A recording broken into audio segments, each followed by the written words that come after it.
प्रभाग क्रमांक 3 मध्ये काँग्रेस पक्षानं खूप चांगले काम या ठिकाणी यापूर्वी केलेलं आहे. जवळपास 18 कोटीचे काम या ठिकाणी रस्ते, नाली, स्ट्रीट लाईट असतील, सभागृह असतील, या सर्वासाठी या ठिकाणच्या नगरसेवकांनी केलेले आहेत. त्याचबरोबर मध्यंतरी काळामध्ये गेले 8 वर्ष झालं या ठिकाणी महानगरपालिकाची निवडणूक नसल्यामुळं प्रशासकीय राज या पालिकेवर आहे आणि या प्रशासकीय राजामध्ये तुम्हाला सांगतो एवढी अवस्था वाईट झालेली आहे. या प्रभागामध्ये कचरा उचलला जात नाही, नाली काढली जात नाही, लोकांच्या स्ट्रीट लाईट गल्लीबोळातील स्ट्रीट लाईट बंद आहेत.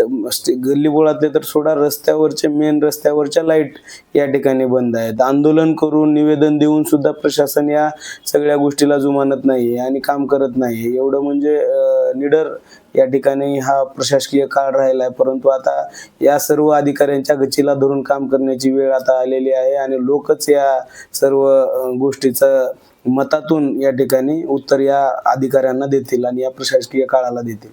विजन काय असणार आहे पुढच्या काळात? या ठिकाणी सर्वात मोठं विजन या ठिकाणी या प्रभागातील युवकांना, जे सुशिक्षित आहेत, शिक्षण चांगलं झालेलं आहे, त्या सर्व युवकांना काम देण्याला प्राधान्य आम्ही देणार आहोत. त्याचबरोबर महिलांना घरगुती काम देण्यासाठी आम्ही प्रयत्नशील राहणार आहोत. त्याचबरोबर या ठिकाणी आरोग्याच्या बाबतीमध्ये आम्हाला या ठिकाणी लोकांच्या, नागरिकांसाठी शासकीय हॉस्पिटल या ठिकाणी आमच्या प्रभागामध्ये 24 तास उपलब्ध असलं पाहिजे, अशी व्यवस्था आम्ही करण्यासाठी कटिबद्ध राहणार आहोत. प्रामुख्याने या भागामध्ये जर पाहायला गेलं तर तरुणांचं जे व्यसनाधीनचं प्रमाण आहे ते वाढलेलं आहे. ते कमी करण्यासाठी काय प्रयत्न असणार आणि इथल्या तरुणांना जे शिक्षण घेत आहेत, जे उच्च शिक्षित आहेत, त्यांना पुढच्या MPSC असेल, UPSC असेल अशा तयारीसाठी काही तुमचं विजन असणार?